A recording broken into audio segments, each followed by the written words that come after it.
Hello, today we're going to continue to talk about Starflight, and one thing we're going to touch on today is the item called the Crystal Pearl. Now, the Crystal Pearl is not necessary to the conclusion of the overall plot.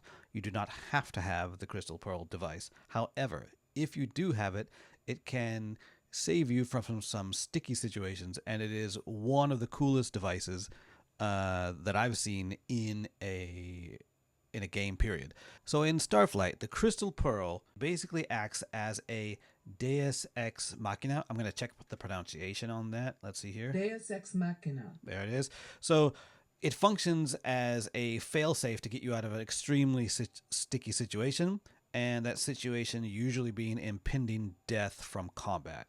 It really fits well as to what the definition of Deus Ex Machina is. So I'm going to just read the definition here. In Greek and Roman drama, a god lowered by stage machinery to resolve a plot or extricate the protagonist from a difficult situation.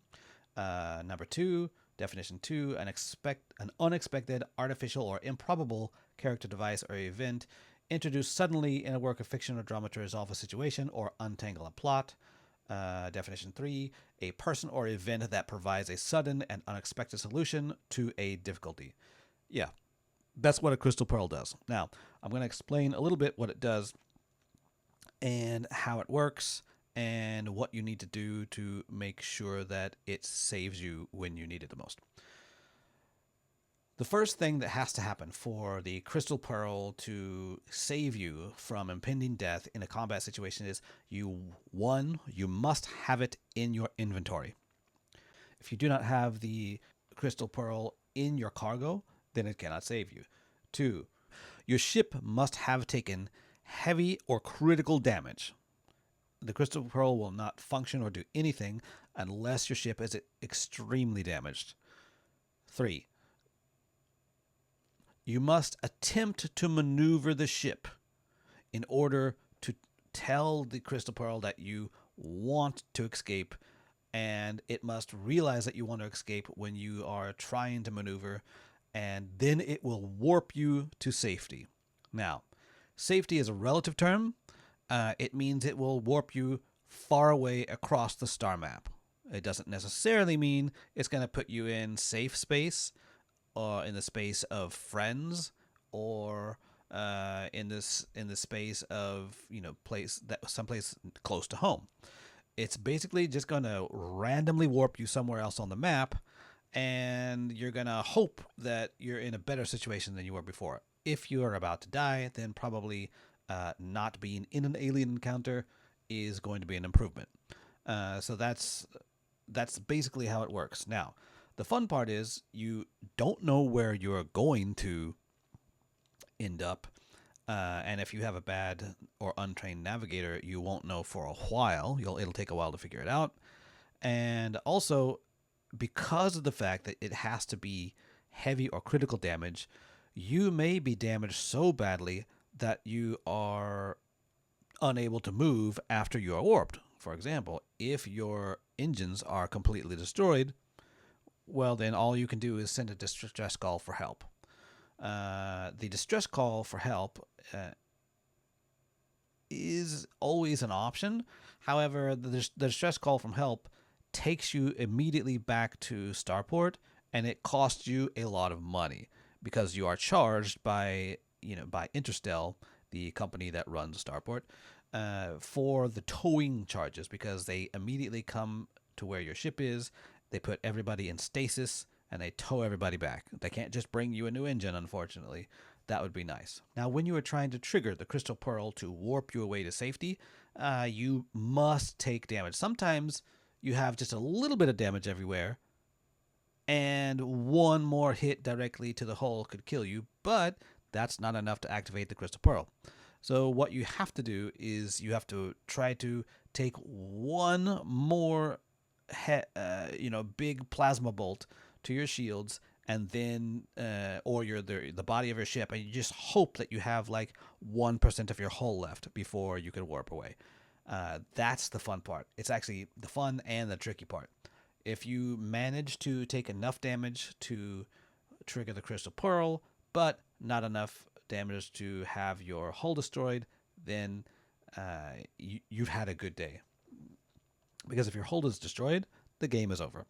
Now, I've got a couple of examples of of how the Crystal Pearl works in battle, and when it can fail and when it can actually save you. In Starflight, the red areas of the map are the only places that are consistently dangerous to you even after you have leveled all the way up. The most you can go is level 5 on shields and armor and weapons. The red areas contain the race called the unheard, and they start out the game at level 7, but as you progress after you beat the game, if you continue to hunt them, their shields will continue to grow. Right now I have seen them as high as level 28. We start here at Starport, and we will go to a wormhole, which is here, and it will take us deep into unheard space, where there is a group of unheard here, usually waiting for us at the end of this wormhole. Now here we are at the beginning of the wormhole, and we are going to arm our shields and raise our weapons, and we're going to go around so we get a better angle, because we want to be headed north into the wormhole for a better position. Boom, we're in. We just traveled a lot of space, and here we are already. Now, as you can see, this is 1, 2, 3, 4, 5, 6. We can only assume that they are 6 unheard warships. And you can see when we start combat, we immediately start the Shimmering ball. That is our cloaking device. That might be a 4th point for what we need to have to be able to survive this. The plasma bolts from our enemies do have homing capabilities, but the Shimmering Ball cloaking device does let us dodge the missiles enough sometimes to allow us to get away and take less damage. You can see we've already taken a number of plasma bolts, and that has reduced our shields all the way and is working down our armor. And here, we already have damage. This is not enough damage. This might be enough damage. That's definitely enough damage. And I'm hurrying as fast as I can to get up to the maneuver space. Boom! The Crystal Pearl was activated. Now we have to check and see where it warped us to. As you can see from the map, it warped us clear into the dead zone, exactly where we would love to be, far away from danger. Now, the problem is, in this particular instance, is we did not make it out with our engines. So now we need our engineer to repair as much damage as possible to save us money upon return to Starport. The engines and the comms in this instance are destroyed. So that means after I repair everything that I can, I will have to just send out a distress call for help and have somebody come pick us up. That will cost maybe 50 to maybe 70,000 MUs, so it's not preferable. Best case scenario, of course, we'll see later, is when you can fix your engines and get home on your own. The worst part about this particular instance was that I could not move and I could not talk to anybody, so I could not do anything about this encounter that I was having. Fortunately, we were far out in the dead zone, so there was nobody dangerous, and it turned out to be the lowly speedmen who couldn't hurt us if they even wanted to because we had our shields. So I just basically had to wait for them to leave, and after they left, I was able to call Starport and have them tow us home. As I mentioned, whenever you do use the towing service, you are instructed immediately to go to operations, where you will be levied your fine. In this case, it was 49,800 MUs. So that's not too bad. It's just one highly optimal colonizable planet found in hyperspace somewhere. After that, you have to go reconfigure your ship, repair any damage that you could not fix, and in this case, since our engines are gone, it might be better to actually sell the engines than repair them. You just have to compare the pricing. The second example of a Crystal Pearl successful warp is a temporary immobilization example taking place in the upper left corner of the map deep in unheard space at about 23:217. Now here we join already with a battle in progress, and I was taking on 2 scouts and 1 warship. I was able to destroy one of the ships. However, there was enough plasma bolts still floating around after I destroyed the first ship where I was not able to successfully defend myself. And as you can see here, I took damage here, but that was not enough damage to trigger the Crystal Pearl. I tried to maneuver and it did not work. At this point, I might have fared better had I gone to the right, but as you can see here, this is definitely enough damage to trigger the crystal pearl, so I just pumped the maneuver button a lot, and then you can see that I warped. Now, this warp was a little bit scarier than the previous one because where we ended up was not in unoccupied space. Before I checked where I was, I started repairs on the hull, but then I quickly realized that I was in Uhulek space. I basically got warped straight down to the bottom left corner, and I wasn't anywhere safer than I was before. I had to get out of there before I was found by any more Uhulek warships. Unfortunately, until I repaired my ships more, the engines were inoperable, and I could see motion sensors that were telling me that they were closing in on me. I was quickly able to escape, though, after I got my engines repaired, and then I was able to duck into a solar system and finish repairing everything that I could repair. Now you can see the sensors and the comms were both destroyed. However, those two parts of the ship are the cheapest parts of the ship, and they are easy to replace. They only cost 21,000 MUs. Now the third and final example of a successful crystal pearl warp is what we call 'Tis but a scratch. And that's because we are able to fix everything after we are warped to safety. This takes place inside the planetary system of 1850, and you can see we have the battle in progress. Now, it started out going well. I thought this was going to be easy because I had a single scout in my sights. However, when I closed in on him, he called more ships in. At this point, I probably should have fled, but I thought maybe I would be able to take it out if there weren't too many plasma bolts in the sky. Unfortunately, it didn't take very long, and boom. At this point, I can only take one or two more plasma bolts, but I almost got him. And then another distress call. 3 new ships are warping in, and I have no idea what they are, but some of them are bound to have plasma bolts. There goes one. At this point, I'm really hoping that this is enough damage to trigger the crystal pearl, so I attempt to maneuver. But no, I'm getting malfunctions. It's not enough damage yet. The crystal pearl has decided I need to take more damage. So I rush to the engineer and I start him repairing my engines because I really don't want to lose my engines again. I go back to navigator and I continue to try to battle. At this point, I am spamming the maneuver button, and I'm really hoping for just a very gentle plasma bolt to hit me with just enough damage to warp out. That might be it. Boom!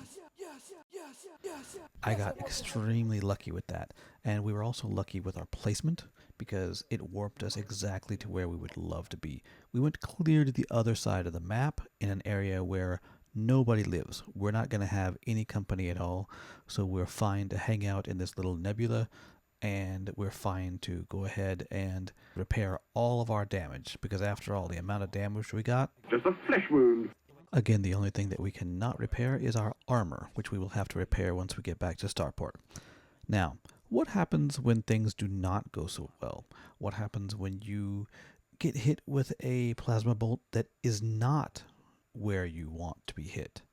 Well, then things go a little bit differently. That's what we call... We call it a draw. We don't need an entire movie to explain this. We just need 2 frames. This is the frame before the last plasma bolt hit us, and then we have the frame after. You can see the hull is immediately destroyed, and it just says, hull destroyed, game over. And that's it. That's game over. A second example of a warp failure, you can see we have minimal damage in the upper right, but all it takes is one last plasma bolt to come in, and we suddenly have no lasers, no sensors, and no hull. Again, game over. This is what makes the Crystal Pearl game mechanic so intriguing. It's not a 100% fail-safe. It's not just a flip of a switch God mode where you never die. It's risky, and that risk makes it fun. Now, is there a fate worse than game over?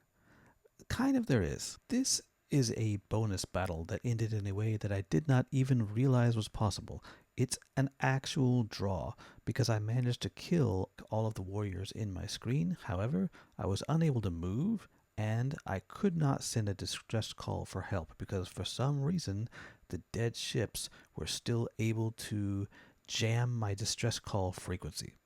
I tried again and again and again. I couldn't move. The only thing I could do was quit the game without saving it. You can't even save it. There's no way to end the game at all here. Basically, I guess all my guys would just hang out and starve to death. That's basically the worst ending to a game I've ever had in Starflight. In fact, it's so horrible, we just have to call it. Oh, I see. Running away, eh? You yellow bastard! Come back here and take what's coming to you!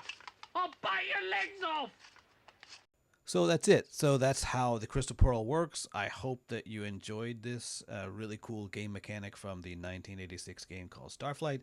Let me know if you have seen other games that have some kind of mechanic like this, because I haven't played a lot of console games. I haven't played a lot of, I know that there are things that have drawn inspiration from Starflight, but I haven't played a lot of them. So let me know in the comments if there are other games that have some kind of device like this that can, in a very chaotic way, save you from impending death. Thanks a lot.